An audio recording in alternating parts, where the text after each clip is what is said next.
Bonjour tout le monde. Mon nom est Isabelle Fagui. Je suis une femme autiste, j'ai 44 ans.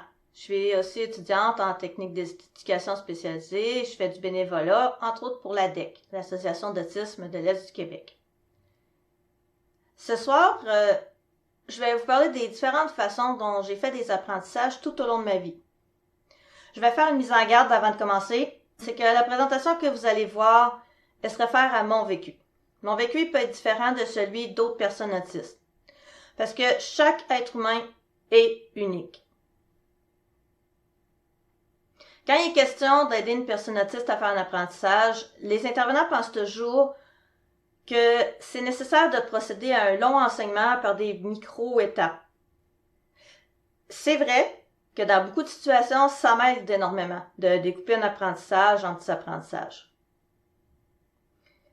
Mais souvent, les intervenants, ils vont me poser des questions comme comment ça se fait que tu es si différente de mes autres clients autistes? Ou bien, ils vont me demander comment tu as fait pour apprendre telle affaire que j'arrive pas à enseigner à mes autres clients autistes. Presque à chaque fois, la réponse, c'est que ces choses-là, je les ai appris via des déclics. Puis ces déclics-là ont eu des éléments déclencheurs ou catalyseurs. Par exemple, l'arrivée d'une personne à ma vie, la lecture d'un livre, la participation à un cours, ou tout simplement le fait de ne pas avoir eu d'autres options que de me débrouiller. Mon message aujourd'hui, c'est que si on se limite à une seule méthode d'enseignement, mais on va passer à côté d'une multitude d'occasions d'apprentissage. J'ai toujours été autiste, bien sûr parce qu'on est autiste et on va finir sa vie autiste. L'autisme, c'est pas une maladie, c'est une condition neurodéveloppementale, donc c'est présent toute la vie. Concrètement, l'autisme, c'est une façon de penser qui est différente, une façon de traiter les informations sensorielles qui est différente, aussi une façon différente de ressentir les émotions et de communiquer. Comme beaucoup de personnes de ma génération, j'ai eu mon diagnostic seulement très tard. Je l'ai eu environ à 37 ans. Et c'est que l'autisme, c'était méconnu au Québec quand j'étais enfant. Et donc, les adultes autistes, ils n'ont pas su voir mes difficultés comme étant des symptômes d'autisme. On me disait que j'étais paresseuse, opposante, toutes sortes d'autres choses. Toute ma vie, je sentais bien que j'étais comme à côté des autres et qu'il y avait plein de choses qui m'échappaient. Je posais des questions pour comprendre, mais généralement, les gens refusaient de répondre. On me disait des choses comme « Ben voyons, t'es assez intelligente pour savoir ça. » Ou « C'est évident que tu sais très bien ce que tu fais. » Ou « Cesse de faire de l'opposition. » Mes questions étaient pourtant sincères, mais les gens me prêtaient des intentions malveillantes et même des fois machiavéliques. Pourtant, je savais pas mentir, ni manipuler, ni blesser délibérément, c'est-à-dire. Je restais dans le néant, parce que je savais pas ce que j'avais fait de mal. Puis donc, je répétais les mêmes erreurs, puis ça me valait au mieux des reproches et des punitions, puis au pire, l'exclusion du groupe et même de la violence. À l'automne 2016, après 2 ans de suivi très serré, ma toute jeune médecin de famille a décidé de demander une nouvelle évaluation psychiatrique, qui a eu lieu en janvier 2017. Malgré d'autres évaluations psychiatriques, beaucoup de mes déficits et de mes anomalies n'avaient jamais été détectés. Les psychiatres y avaient juste identifié une anxiété élevée, puis un évitement des interactions sociales. Le diagnostic de trouble du spectre de l'autisme a été un grand soulagement. Je comprenais enfin pourquoi j'avais eu autant de difficultés à répondre aux attentes que les autres avaient envers moi. Le diagnostic, ça m'a aussi permis de trouver d'autres personnes qui vivent les mêmes difficultés que moi, de me sentir comprise et puis d'échanger des trucs et conseils. Je vais maintenant vous raconter ma vie en ultra résumé, en incluant des exemples de déclics qui m'ont permis de faire des apprentissages dans toutes sortes de domaines. Par exemple, on va parler de communication, de psychologie, mais il y a aussi des choses super pratico-pratiques comme organiser, planifier. Après mon histoire, il y a eu une période de questions. Malheureusement, dans cette version de la vidéo, vous allez avoir seulement mon histoire. L'école primaire et secondaire ont été super faciles au niveau académique, mais pénibles au niveau social. J'étais régulièrement agressée par les autres élèves. On me volait mes livres, on m'insultait, on me frappait, et beaucoup d'autres violences et abus. J'adorais apprendre. Mais aller à l'école, pour moi, en tant qu'enfant, ça correspondait à aller sur un front de bataille, sans fusil, sans entraînement. Chaque jour, j'avais très peur d'aller à l'école. J'en vomissais régulièrement. Je comprenais pas du tout pourquoi j'étais toujours la cible des jeunes harceleurs, ni pourquoi les profs me détestaient et donc ils me défendaient pas. Aujourd'hui, je le sais que les profs aiment pas quand on pointe leurs erreurs devant le groupe. Mais à l'époque, il y a personne qui a jugé utile de m'expliquer quand je suppliais de clarifier qu'est-ce que ça veut dire respecter l'autorité. Ben voyons, tu le sais, mais non, je le savais pas. J'ai fini par comprendre la notion d'autorité quand ma sœur a rejoint les cadets de l'armée et que ça m'a donné l'idée de lire un livre sur l'armée. J'ai trouvé un organigramme des grades dans l'armée. J'ai lu aussi une longue explication de la chaîne de commandement, les responsabilités, les devoirs de chacun et plein d'autres informations qui m'ont permis de me faire une représentation mentale de la notion d'autorité. À partir de ce point-là, je pouvais décider quand je souhaitais me soumettre à l'autorité et quand je préférais délibérément m'y opposer. C'est quand même arrivé pas mal souvent que je me suis opposée à l'autorité, mais au moins là, j'étais punie en sachant pourquoi je l'étais. Je suis loin d'être la seule enfant autiste qui s'est mise dans le trouble avec les professeurs. Anna Gadsby, qui est une humoriste australienne et une personne autiste, a même fait un monologue hilarant et aussi très instructif sur ce sujet-là. Je vous le recommande vivement. Revenons au sujet de mon enfance. Une de mes activités préférées après l'école, c'était de lire le dictionnaire que nous avions à la maison. C'était un dictionnaire bien standard, là. Je l'ai lu au complet pendant mon école primaire. 2 fois. Ah ouais. Ça m'a permis de découvrir qu'un mot peut avoir plusieurs significations. Il y avait aussi une section de proverbes. Ça m'a initié aux métaphores, au double sens, au sarcasme et les autres figures de style. C'est comme ça que j'ai commencé à soupçonner que des phrases qu'on me disait souvent avaient probablement un sens caché. Par exemple, une phrase qui était très populaire à mon époque, c'était c'est pas nécessaire d'être plus catholique que le pape. Ou encore la nuit, tous les chats sont gris. Lire des livres, c'est un mode d'apprentissage qui est efficace pour moi. Souvent dans les cours, les ateliers, les autres formations, on t'enseigne quoi faire ou pas faire dans telle situation. Mais on te dit pas les raisons sous-jacentes qui expliquent pourquoi il faut faire telle ou telle chose. À force de discuter avec des centaines d'adultes autistes, j'ai réalisé que, contrairement aux personnes neurotypiques, nous, on a besoin de comprendre le pourquoi du comment, comme dirait mon père. Nous, on doit apprendre très en détail et en profondeur les tenants et les aboutissants d'une situation. Sinon, on peut pas généraliser nos apprentissages dans d'autres situations. Ça, c'est quelque chose qu'on reproche beaucoup aux autistes. Vous n'arrivez pas à généraliser.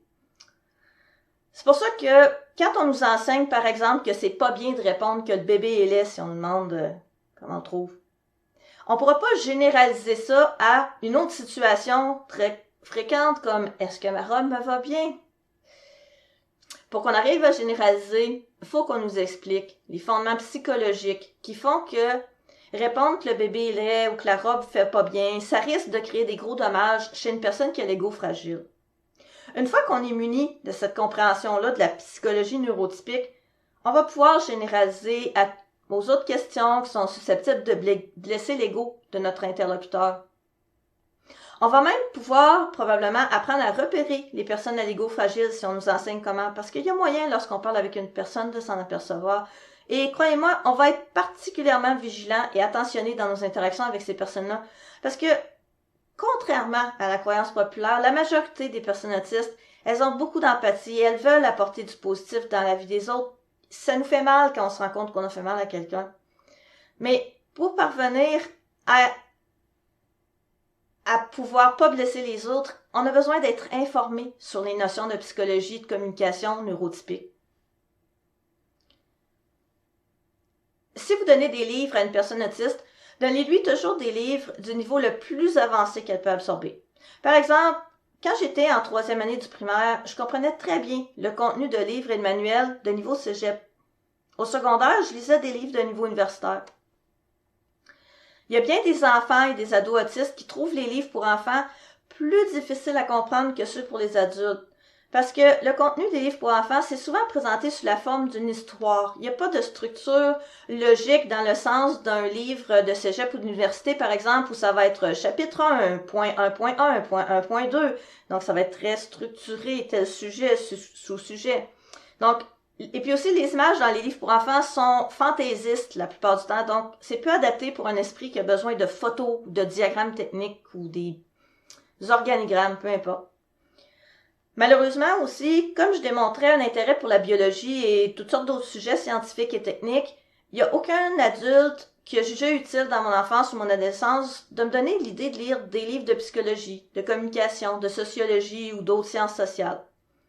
C'est seulement à l'âge adulte que j'ai moi-même eu l'idée d'en lire, quand une amie m'a prêté le livre qui s'appelle « Les manipulateurs sont parmi nous ». En lisant ce livre, j'ai découvert à quel point les autres pensaient et ressentaient différemment de moi. Et j'ai pu commencer à utiliser les stratégies qui étaient expliquées dans les livres de psychopop, de psychologie, de communication, et croyez-moi, ça a drôlement amélioré mes relations interpersonnelles. Mes nombreuses années dans les scouts m'ont beaucoup aidé à améliorer ma capacité à me repérer dans l'espace et me représenter l'espace. Dans les scouts, on apprenait les points cardinaux, leur relation avec le mouvement du soleil, l'utilisation d'une boussole, d'une carte routière, d'une carte topographique. Le scoutisme, c'était le loisir parfait pour moi. C'était un environnement très encadré. Il y avait des règles et des attentes qui étaient claires et nommées. On te disait ce qu'on attendait de toi. Les scouts avaient aussi un programme éducatif qui était diversifié. Il y avait des badges que tu pouvais obtenir, et tu pouvais obtenir tes badges soit en exécutant des activités d'apprentissage technique, mais il y avait aussi des badges qui concernaient le développement personnel, et ça, c'était parfait pour moi. Les consignes pour obtenir les badges étaient très claires, tout en laissant de la place à la créativité et à l'exploration.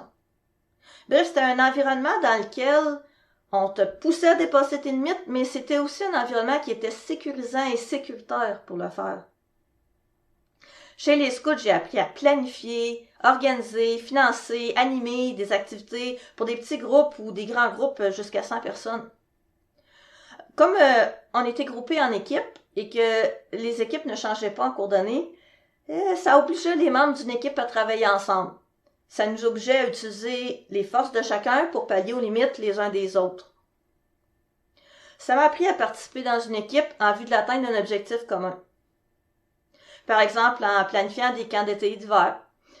J'ai appris toutes sortes de choses aussi. J'ai appris à estimer les ressources requises, qu'est-ce qu'il faut amener comme nourriture et vêtements, par exemple, à gérer les risques, à budgéter, à remplir de la paperasse administrative, à négocier avec les autorités, par exemple pour louer un terrain, etc. Toutes sortes de choses qui sont très utiles dans la vie d'adulte. En fait, je pense pas que j'aurais pu intégrer le marché du travail si j'avais pas eu ce passage chez les scouts. Plus tard, quand j'ai commencé le cégep, je suis devenue animatrice. Comme les autres futurs animateurs, j'ai suivi la formation Badge de bois de l'Association des scouts du Canada. Dans cette formation-là, j'ai appris les bases de la dynamique des groupes, les styles de leadership et beaucoup d'autres choses. Vraiment, les scouts m'ont permis d'être prête pour la vie d'adulte et le marché du travail. Mon père était informaticien. Il avait sa petite entreprise. J'ai eu l'opportunité de l'accompagner chez plusieurs de ses clients parce que dans ce temps-là, les normes du travail n'étaient pas aussi sévères au niveau de la sécurité. J'ai été dans une coopérative agricole, un couvoir, un restaurateur, une usine de textile, une entreprise de camionnage et quelques autres. J'ai aussi grandi dans un village à l'époque où il y avait encore dans chaque village un boulanger, un garage de mécanique générale et agricole, une petite épicerie et plusieurs autres commerces, ateliers et des petites usines aussi. Et il y avait plusieurs entreprises agricoles autour de chez moi. Il y avait des producteurs laitiers, de bœufs, de volailles. Toute cette exposition aux entreprises les plus variées, toutes ces visites industrielles avec mon père et aussi les visites impromptues aux agriculteurs autour de chez moi, ça m'a amené à réaliser que ces entreprises étaient interdépendantes les unes des autres. En regardant mon père déboguer le logiciel comptable de la coopérative agricole, j'ai remarqué dans la liste des clients le nom du couvoir qui était client de mon père et aussi le nom de l'agriculteur le plus près de chez mes parents. Aussi, l'entreprise de camionnage, qui était cliente de mon père, bien, Elle transportait du bois pour un autre agriculteur qui, lui, nous vendait notre bois de chauffage et dont j'avais visité l'érablière. Puis cet agriculteur-là vendait des produits de l'érable au restaurateur qui était client de mon père. Toutes ces constatations ont commencé à s'additionner dans mon cerveau d'enfant et j'ai fini par poser des questions aux adultes. Pourquoi? Comment? Toutes sortes de questions. Jusqu'à un moment donné où j'ai posé des questions au comptable d'une de ces entreprises, pendant que mon père faisait du débogage sur son ordi. Et cet homme a pris le temps de m'expliquer le concept de la chaîne de distribution. Les producteurs, les transporteurs, les transformateurs, les entreposeurs, les distributeurs en gros, les revendeurs, les entreprises de services et tout le reste. Le comptable m'a aussi expliqué les diverses catégories de métiers, de professions et les niveaux de scolarité. On peut faire un cours au secondaire professionnel, au cégep, à l'université. Cette leçon au sujet de l'organisation de notre société, ça m'a permis d'enfin comprendre à quoi ça servait d'aller à l'école. D'habitude, on me répondait toujours « ça sert à pouvoir occuper un bon emploi ». Ce qui avait aucune signification pour moi. Pour commencer, qu'est-ce que c'est un emploi? Personne ne me l'avait expliqué. Et pourquoi est-ce que je devrais vouloir un emploi? Moi, quand j'étais enfant, j'étais parfaitement heureuse de lire tranquille dans mon coin. Pourquoi diable j'aurais voulu faire autre chose que ça de mon temps? Ce jour-là, j'ai compris qu'il faut des gens pour extraire les matières premières de l'environnement, d'autres pour les transformer, d'autres pour les transporter, les vendre, que sinon il n'y aurait rien sur les tablettes de l'épicerie. Et que chacun doit trouver sa place quelque part dans cette grande organisation sociétale. Et qu'aller à l'école, bien, ça sert à ça, à te préparer à ton futur emploi dans la société. Quand j'ai commencé le secondaire, je préparais mes lunchs pour l'école. Au début, je préparais des sandwichs, mais c'était lent. Et ça m'a mis en retard plusieurs fois.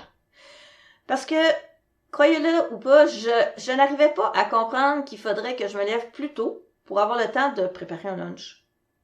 À un moment donné, j'ai lu un livre de cuisine d'expédition et j'ai vu une recette qui consistait à faire cuire des céréales dans un thermos pendant la randonnée. Tu les mets dans le thermos avec de l'eau bouillante, puis tu pars en randonnée. Quelle idée géniale, hein? À partir de ce moment-là, je préparais toujours la même chose pour mes lunchs. Du riz minute rice que je laissais cuire dans mon thermos tout l'avant-midi. Je cherchais pas les autres ingrédients, là, c'était de l'eau bouillante et du riz, c'est tout. Je faisais mes lunchs, mais aussi mes déjeuners et bien d'autres choses encore, par nécessité, faute d'un parent disponible physiquement ou mentalement pour le faire. Comme j'avais pas le luxe d'un parent surprotecteur pour faire les choses à ma place, ben je devais franchir moi-même les montagnes nécessaires à ma survie. Pendant toute mon enfance, on me disait que j'étais sans cœur. J'avais lu dans le dictionnaire que l'expression sans cœur, ça signifie ne pas avoir de compassion et être insensible aux besoins des autres. Mais chaque fois qu'on me disait ça, j'avais aucune idée pourquoi. Alors, je me suis mis à observer. Et à force d'observation, j'ai remarqué qu'on me disait presque toujours ça dans la même circonstance. Il y a une personne qui disait qu'elle était triste à cause de moi, sans que je comprenne pourquoi et sans qu'on me l'explique. Chaque fois, j'agissais pourtant avec compassion, avec empathie, avec sympathie même, parce que je m'en voulais énormément que cette personne soit triste à cause de moi, même si je comprenais pas pourquoi. Donc, je faisais la chose la plus attentionnée possible. Je laissais la personne tranquille et j'allais faire autre chose. Vous trouvez que j'étais sans cœur? En toute franchise, si vous êtes neurotypique, c'est sûr que vous trouvez que j'étais sans cœur. Pourtant, moi, quand je suis triste, la chose la plus attentionnée que vous pouvez faire, c'est ça, me laisser tranquille et aller faire autre chose. Pourquoi? Parce que quand je suis triste, je ressens une grosse vague d'émotions incompréhensibles. J'ai besoin de temps pour ressentir ces émotions et pour comprendre pourquoi je les ressens. Et pendant ce temps-là, je suis pas en mesure de gérer en plus des informations sensorielles, par exemple des paroles ou des gestes. J'ai besoin d'avoir le moins d'informations sensorielles possible pour avoir le plus de disponibilité dans mon cerveau pour traiter l'information émotionnelle. Donc, je faisais prendre preuve d'une grande empathie. De la même façon que les personnes neurotypiques, qu'est-ce que je faisais? Je me demandais, qu'est-ce que j'aimerais qu'on fasse pour moi si j'étais triste? La réponse était s'excuser, même si je comprends pas de quoi je suis supposée de m'excuser. Ça faisait en sorte que mes excuses avaient pas l'air très sincères parce que je pouvais pas donner une excuse plus élaborée que je m'excuse. Je pouvais pas dire je m'excuse parce que je savais pas de quoi j'étais supposée m'excuser. Mais en tout cas, je m'excusais. Et ensuite, je laissais la personne tranquille. Bon, bien sûr, là, maintenant, après avoir lu des romans, je le sais que vous préférez être consolé. Je sais que vous êtes capable de traiter en même temps vos émotions et une conversation. Maintenant, je le sais, mais pas quand j'étais enfant. Si j'avais pas lu tous ces romans durant mon adolescence, j'aurais jamais su que les neurotypiques aiment jaser quand ils sont tristes. Si j'avais pas lu de livres à propos de l'autisme quand j'ai eu mon diagnostic, je saurais probablement toujours pas aujourd'hui que vous êtes capable de traiter plusieurs types d'informations en même temps. Par exemple, de l'information émotionnelle et de l'information sensorielle. Comme disent les adultes autistes, le problème de l'empathie est à double sens. Nous, les autistes, nous n'arrivons pas à imaginer ce que les personnes neurotypiques voudraient. Et les personnes neurotypiques n'arrivent pas à imaginer ce que nous, on voudrait. C'est pourquoi le dialogue est si important.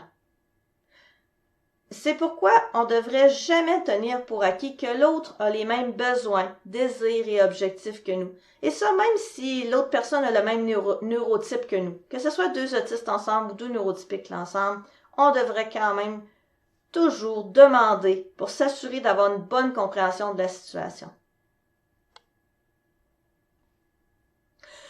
Une chose à propos de moi qui rend toujours les intervenants perplexes et les amène souvent à remettre en question mon diagnostic d'autisme, c'est ma capacité à relativiser. Bon, s'ils m'avaient connue quand j'étais enfant ou adolescente, ils auraient vu une toute autre Isabelle, une Isabelle toute binaire. Ma compréhension de l'univers en tant qu'enfant autiste et probablement beaucoup, ça a été influencé parce que j'ai été élevée dans un contexte fortement catholique. Donc, ma compréhension de l'univers, ça se limitait à il y a des règles à respecter. Si tu les respectes, tu fais le bien et donc t'es une bonne personne. Et si tu le respectes pas, tu fais le mal et donc tu es une mauvaise personne. J'étais une enfant et une adolescente incroyablement naïve et honnête. Ce qui m'a d'ailleurs causé bien des problèmes. Par exemple, toutes les fois où les professeurs demandaient qu'est-ce qui a fait tel mauvais coup, par exemple, qu'est-ce qui a lancé le crayon, et bien sûr, moi je répondais à une question, je donnais une réponse. J'avais pas aucune mauvaise intention, je faisais juste répondre à la question, et je faisais pas du tout le lien entre ce que je comprends maintenant qui était une dénonciation et le fait que plusieurs enfants de la classe se réunissaient à la sortie des cours pour me battre, frapper. J'avais aucune idée de pourquoi je souffrais toute cette violence. À moi, cette violence-là semblait gratuite. Je vous le dis, l'école, c'était terrifiant pour moi. Je comprenais vraiment rien de ce qui se passait autour de moi. J'ai compris la relativité au secondaire, quand j'ai commencé à m'intéresser aux règles de la route. Parce qu'il y a eu deux voisins qui s'étaient obstinés au sujet de quel côté de la rue les vélos doivent rouler. Ça m'a intrigué toute cette affaire et j'ai déniché une copie du code de la sécurité routière et je l'ai lu. Moi, j'avais des drôles de lectures, le dictionnaire, le code de la sécurité routière. J'ai ensuite constaté que très peu de gens respectent le code de la sécurité routière. À un moment, j'étais en voiture, en tant que passagère, avec un adulte de mon entourage. On roulait dans un rang peu fréquenté, comme sur la photo, là, et on allait chez un agriculteur. Et j'ai dit au conducteur, « Hey, tu roules trop vite, la limite est de 80 km/h. » Il m'a répondu, « Ben, c'est pas grave, y a personne. » Moi, j'ai dit, « Ben oui, c'est grave, tu respectes pas la loi. » Le conducteur m'a dit, « Ben, c'est pas grave, y a jamais de policier dans le rang. » J'étais dans l'incompréhension totale suite à sa réponse. Je voyais pas le lien entre la présence ou l'absence de policiers et son non-respect de la limite de vitesse. Alors, je lui ai demandé, ben, c'est quoi le rapport? On disait ça dans le temps. Le conducteur est encore patient. Il me répond, il n'y a pas de risque que je me retrouve avec une contravention puisqu'il n'y a pas de policier. Ok, je comprenais toujours pas. Donc, j'ai répété ma question.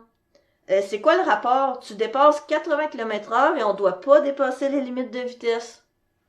Là, le conducteur était visiblement maintenant irrité, là. Et il m'a répondu, oui, je dépasse 80, mais c'est sans importance parce que j'aurai pas de contravention. Je comprenais toujours sincèrement pas du tout sa réponse. Et je voyais que mon interlocuteur allait pas me donner plus de réponses, alors je me suis dit, t'es mieux de réfléchir, Isabelle. Et donc, je réfléchis, et à un moment, j'ai compris, et j'ai demandé, OK, donc, c'est correct de dépasser la règle de vitesse si on est certain de pas se faire prendre par la police. Le chauffeur m'a répondu, ben là, faut pas exagérer, là, faut pas rouler trop vite non plus, faut pas faire un accident. Mais tout le monde dépasse les limites quand il n'y a pas de policier, alors je vois pas pourquoi je le ferais pas aussi. Ce jour-là, j'ai enfin appris, j'avais 15 ans, pas 5 ans, 15 ans. J'ai enfin appris que c'est socialement acceptable de pas respecter une règle pourvu que tu te fasses pas prendre. J'ai aussi appris à mon plus grand étonnement, et c'est ça qui était le pire, je pense, c'est la raison. La raison, c'est que c'est correct parce que les autres le font aussi. Je comprends toujours pas la logique de cet argument. Mais je sais maintenant que si les autres font telle affaire interdite, j'ai aussi le droit de le faire. Par exemple, comme les autres, là, au cégep, j'enlève mon masque dans l'isoloir à la bibliothèque si je suis certaine que personne va me voir. Mais allez pas croire que ça veut dire que j'imite tout le monde tout le temps. Je reste une personne fondamentalement intègre et honnête. Ça me rend très mal à l'aise de faire le moindre contournement d'une règle.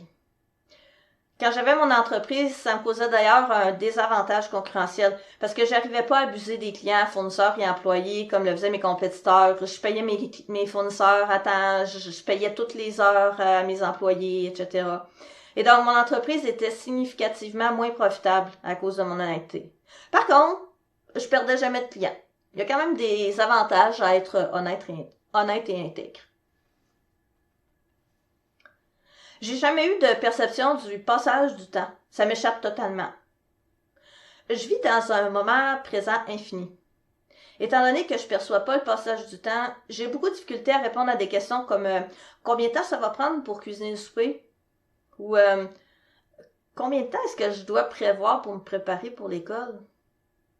Quand j'étais enfant, en plus de pas percevoir le temps, j'avais aucune compréhension du concept théorique du temps. Le temps, c'est une notion qui est particulièrement abstraite. Quand on m'a appris comment lire l'heure sur une horloge, j'ai compris que ce que les gens appellent le temps, c'est une unité de mesure et que la société s'est mise d'accord pour diviser l'espace entre deux couchers de soleil en 24 portions et que la petite aiguille parcourt 2 fois le tour de l'horloge pour compter ces 24 portions. Les fractions en pointe de tarte, c'était compréhensible pour moi. Alors, je pouvais imaginer l'horloge comme une tarte. Et on voit qu'entre l'aiguille en haut et jusqu'à 9 heures, ça fait une grande surface. Alors ouais, ça il doit se passer pas mal de temps. Ça m'a donné un moyen de mesurer le passage du temps, à défaut d'être capable de le percevoir. Et à force de tenir des statistiques à propos de combien de temps je prenais chaque jour pour me préparer pour l'école, j'ai fini par savoir combien de temps ça me prend et donc à quelle heure je dois me lever. Quand j'étais au cégep, mon grand-père est décédé. J'ai compris que je pourrais plus jaser avec lui. C'est à ce moment-là que j'ai eu un deuxième déclic à propos du temps. J'ai réalisé qu'on peut pas revenir en arrière dans le domaine du physique. Dans ma tête, je peux revenir en arrière. Je peux réécouter les conversations avec mon grand-père. Pendant toute mon enfance, mes mémoires visuelles et auditives étaient tellement bonnes que repenser à une situation, c'était absolument identique à la revivre. J'avais jamais réfléchi au fait qu'on peut pas revivre une situation dans le domaine physique. Mais là, ça m'était paru évident. Je pourrais plus jaser avec mon grand-père. J'ai alors pensé que c'est sûrement ça que les gens nomment le passage du temps. C'est cet obstacle, le mur de briques qui t'empêche de retourner dans une situation donnée. En tout cas, c'est le plus proche d'une compréhension du concept de temps dont mon cerveau est capable à ce moment-ci de ma vie. À 16 ans, je suis partie de mon village pour aller étudier à Montréal, en technique d'orthèse et de prothèse. J'ai fait toute seule la réflexion sur mon choix de carrière, la procédure d'inscription au service régional d'admission de Montréal et la demande de prêt et bourse. Comme c'était avant qu'Internet existe, je pouvais pas me trouver un logement avant d'être sur place à Montréal. Mais j'avais commandé la brochure de présentation du Collège Montmorency et j'avais vu dedans qu'il y avait au cégep un babillard pour afficher les demandes de colocation et les logements à louer. Donc, en arrivant à Laval, j'ai consulté le babillard au cégep pour me dénicher une colocation avec 2 étudiantes plus âgées. C'était juste dans la rue ici et on voit dans une des maisons à gauche et on voit au bout de la rue, c'est le cégep. D'ailleurs, c'était tellement proche qu'il m'est arrivé d'y aller en pantoufles sans m'en apercevoir avant que les autres étudiants rigolent bien de moi. J'ai échoué ma première année de cégep en technique d'orthèse et de prothèse, sans surprise, parce que je vivais un méchant gros trouble d'adaptation. J'ai changé de programme. Après 4 années de cégep, j'ai obtenu mon diplôme d'études collégiales en électrotechnique en 1998. J'ai eu mon permis de conduire 2 ans plus tard après beaucoup de pratiques dans la jungle urbaine de Montréal. J'ai commencé à travailler en vente et services techniques dans le domaine de l'électrotechnique, tout en suivant des cours du soir au cégep. J'ai presque complété le DEC en administration et j'ai complété le MCSE en informatique. Après cégep, j'ai travaillé chez Desormodal. C'était un agent manufacturier dans le domaine de l'électricité. Mon travail consistait à faire du soutien technique téléphonique et à rédiger des soumissions.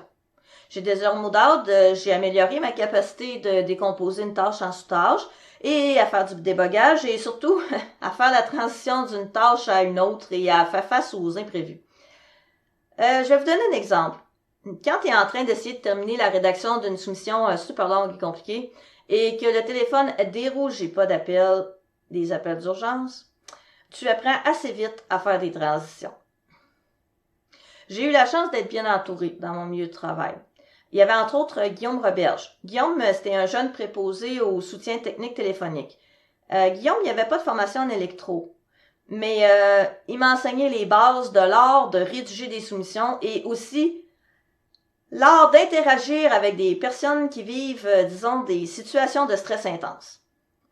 Par exemple, il y a une fois un directeur d'usine dont la chaîne de production était stoppée à cause d'un bris d'équipement et il me dit « Je perds 300 000 $ à chaque heure d'arrêt. » J'étais obligée de lui expliquer que le fusible de remplacement dont il avait besoin le plus proche était à 5 heures d'avion d'ici.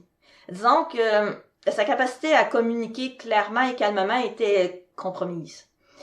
Et en plus, il obtient une fille au bout du fil, et d'après lui, les filles peuvent pas avoir de compétences en électricité. Alors, il finit par me crier « Je veux pas parler à une secrétaire, passe-moi le spécialiste !» Moi, je venais d'avoir 3 années à essayer de faire ma place en tant que femme en électro au cégep. Alors, je mets l'appel sur mute pour éviter de l'envoyer promener et je raconte ce qui se passe à Guillaume qui est dans le cubicule voisin du mien. Guillaume me dit « Transfère-moi l'appel. » Je lui transfère en me disant qu'est-ce qu'il va faire de plus. Guillaume l'écoute, répéter son problème, il laisse parler longuement. Et à un moment, il lui dit « Ah, mais monsieur, faudrait parler à la technicienne. Moi, j'ai pas de formation en électrotechnique. Un instant, je vous transfère. » Et là, Guillaume me retourne la pile. J'étais bouche bée. Jamais j'aurais pensé à un tel stratagème, moi. Mais vous pouvez être certain que j'ai bien enregistré la leçon. Cet incident m'a ouvert les yeux sur le fait qu'il est possible de passer un message de manière détournée. En effet, je vous garantis que le directeur d'usine était particulièrement poli avec moi par la suite. Guillaume l'avait ridiculisé et réprimandé de manière indirecte. Donc même si le directeur d'usine avait décidé de se plaindre à notre patron, de quoi il aurait pu se plaindre? On avait été poli et on avait résolu son problème. À partir de ce moment-là, j'ai compris que dire directement et franchement ce qu'on pense, c'est pas nécessairement la solution la plus judicieuse. En effet, si Guillaume lui avait dit explicitement combien il trouvait le gars misogyne et stupide, Guillaume aurait eu droit à de remontrances de notre patron. Il y avait aussi chez Desormodal un vendeur qui était nommé Pierre Michaud. C'est un homme qui avait des enfants de mon âge et il a décidé de devenir mon mentor informel. Je pense qu'il avait remarqué que j'avais des difficultés au niveau des interactions sociales. Pierre, il m'a souvent amené avec lui dans des expositions industrielles ou dans des tournées chez des clients. Ça m'a permis d'apprendre les bonnes manières de la communication d'affaires. Par exemple, comment donner une poignée de main, comment s'introduire, comment bavarder avec un client pour lui faire sentir qu'il y a de l'importance et toutes les habiletés sociales qui sont primordiales sur le marché du travail. Par exemple, j'ai appris à mes dépens que quand ta collègue vient montrer son nouveau bébé au bureau, il faut dire quelque chose comme « Oh, le beau bébé », même s'il est pas beau. Sinon, ta collègue va s'imaginer que tu as de la haine envers elle. En effet, c'est ce que Pierre m'a expliqué quand le lendemain, quand j'avais rien dit, et que le lendemain, Pierre m'a dit, écoute, elle pense que tu l'aimes pas parce que t'as pas fait de commentaire sur son bébé. Et moi, je comprenais absolument pas. Et là, Pierre m'a expliqué. À force de travailler, j'ai appris une autre grande vérité du monde du travail. Ça, c'est que le patron ou le client, il s'attend à 80% de qualité. Bon, le pourcentage exact, là, ça peut varier d'une industrie à une autre. Mais si tu fais ton travail avec plus qu'un certain pourcentage de qualité, c'est pas rentable. Et moi qui avais cru les professeurs quand on nous martelait à l'école qu'il faut toujours donner le maximum de qualité dans tes travaux.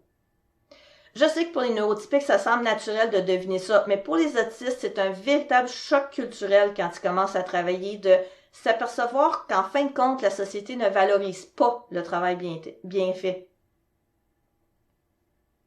En 2004, j'ai complété une attestation de spécialisation professionnelle en démarrage d'entreprise. Mon conjoint de l'époque et moi, on commençait à avoir une bonne clientèle de très petites entreprises. On leur offrait des services en informatique le soir et la fin de semaine. Mais les entreprises de nos clients grossissaient et ils voulaient des services la semaine aussi. Il fallait faire un choix. Soit on faisait le saut et on démarrait une entreprise à temps plein, ou on perdait nos clients. J'avais vécu beaucoup de changements d'emploi qui étaient toujours pour des raisons liées à mes déficits cognitifs, sensoriels et sociaux. Alors, je me suis dit que ça valait la peine d'essayer autre chose. Donc, en 2004, j'ai fondé une entreprise d'informatique que j'ai nommée Technophare. Mon conjoint travaillait aussi et nous avions embauché un autre technicien.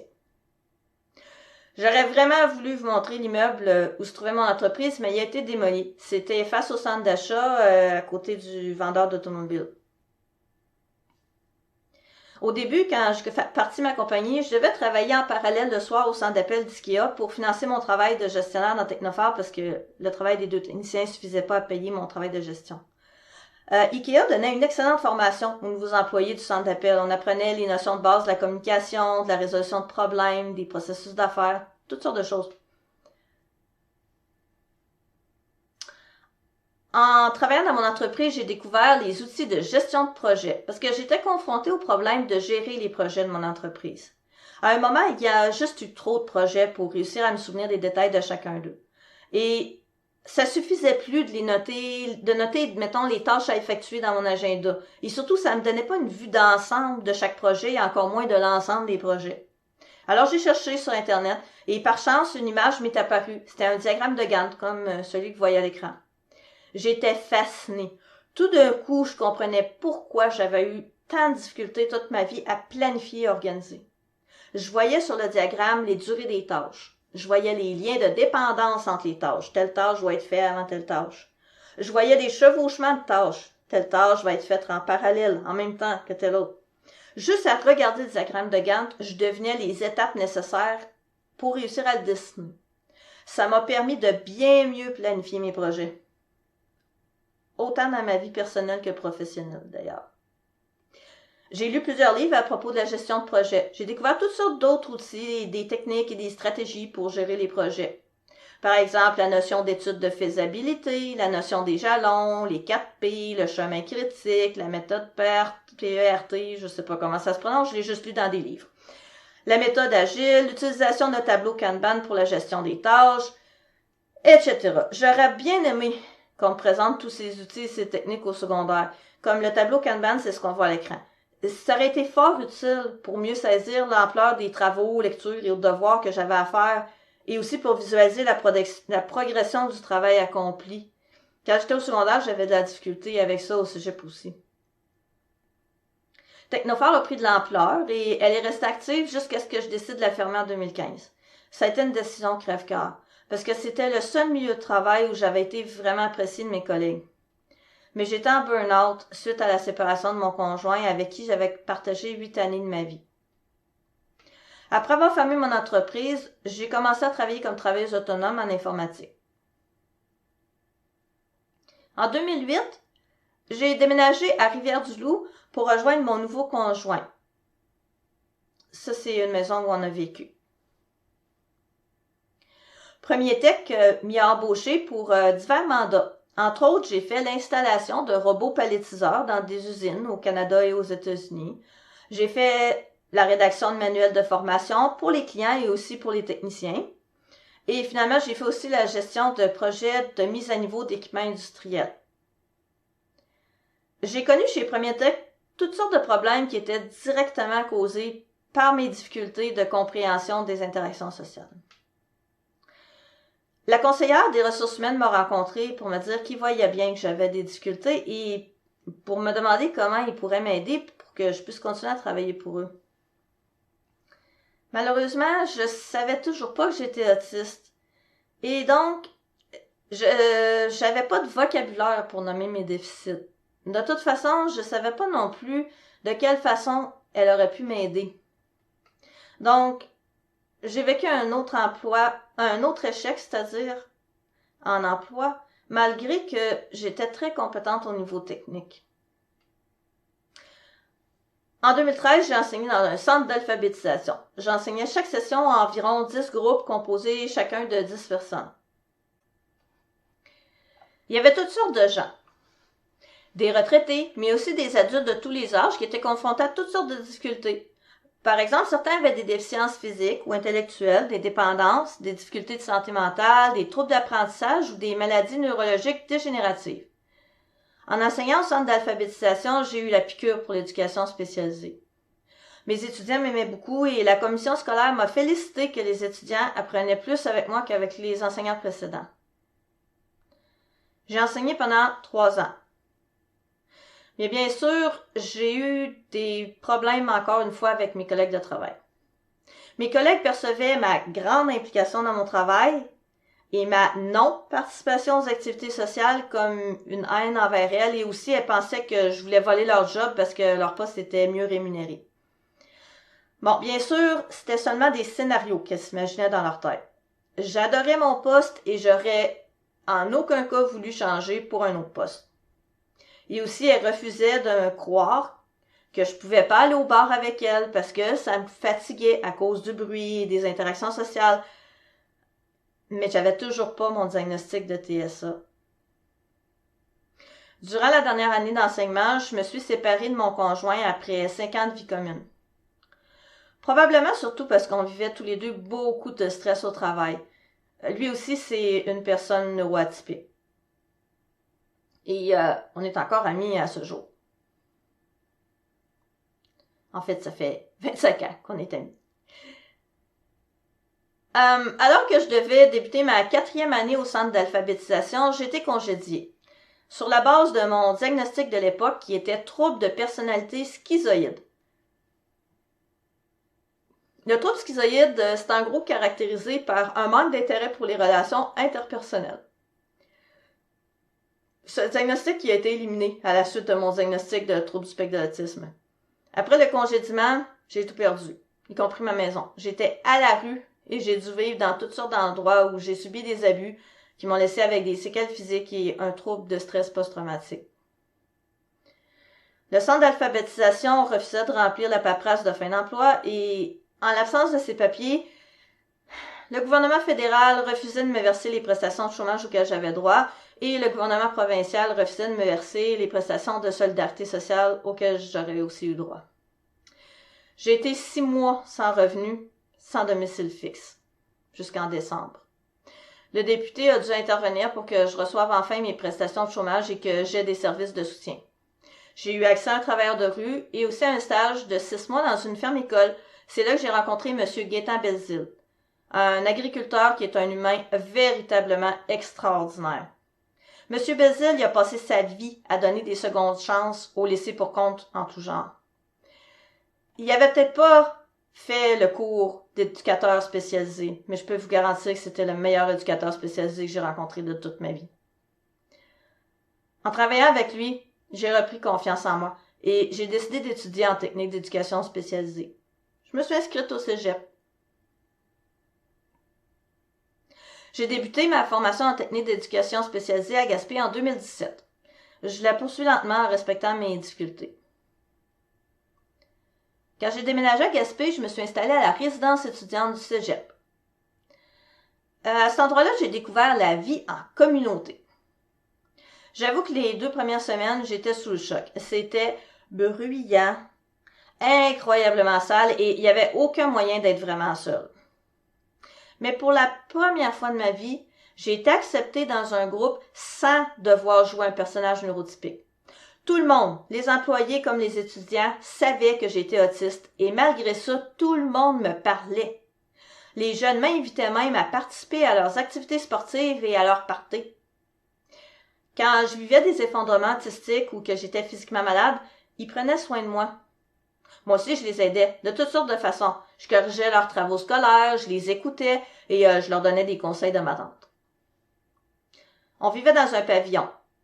C'est un immeuble qui ressemble à un immeuble de logement, mais il y a 20 à 25 chambres et on est 20 à 25 étudiants à se partager une cuisine et quelques salles de bain. Les murs étaient en carton, donc c'était impossible d'ignorer ton voisin qui pleure au milieu de la nuit ou l'autre qui invite la moitié de la communauté étudiante à faire le party dans notre cuisine. Les jeunes auraient pu me rejeter, j'avais l'âge de leurs parents, mais ils m'ont plutôt accueilli à bras ouverts. Et surtout, ils m'ont aimé comme j'étais, pour ce que j'étais. Pour la première fois de ma vie, je recevais de l'affection inconditionnelle. Pas « on va t'aimer si t'es neurotypique », non, on va t'aimer comme tu es. J'ai appris à la résidence étudiante qu'on peut pas donner ce qu'on n'a jamais reçu.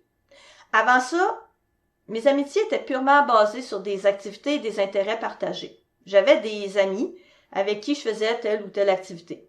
Mais j'avais pas d'autres interactions ou des liens avec ces amis-là. Je ressentais pas d'affection particulière envers eux. Quand ils disparaissaient, sans trop que je comprenne pourquoi, je ressentais pas de tristesse ou de souffrance de leur absence. Ce qu'il faut comprendre, c'est que c'était pas vraiment mes amis à moi. C'était plutôt mon personnage neurotypique qui interagissait de manière transactionnelle avec ses amis à lui. Mais comment j'aurais pu nouer des liens significatifs avec des gens alors que j'avais jamais été aimée pour qui j'étais réellement?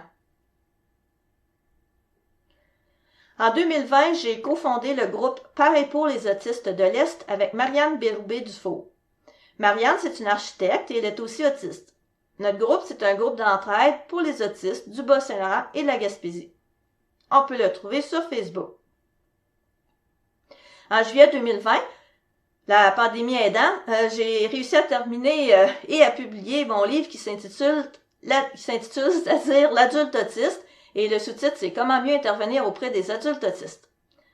Mon livre vise principalement à informer les intervenants de toute profession, mais il y a aussi des parents, des conjoints et d'autres personnes qui l'ont trouvé utile.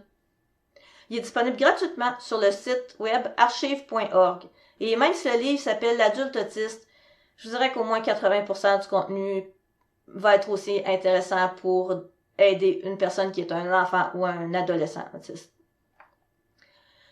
J'ai aussi un blog sur Facebook qui s'appelle l'adulte autiste et sur lequel je publie des textes que je rédige et aussi je partage des contenus créés par d'autres auteurs autistes. Je vous remercie de m'avoir écouté. Et je remercie aussi l'ADEC d'avoir eu l'audace de me donner un micro, même en sachant que je suis une autiste qui est très militante et dans un contexte où habituellement on va plutôt donner le micro aux parents ou aux professionnels. Alors, merci vraiment pour cette opportunité.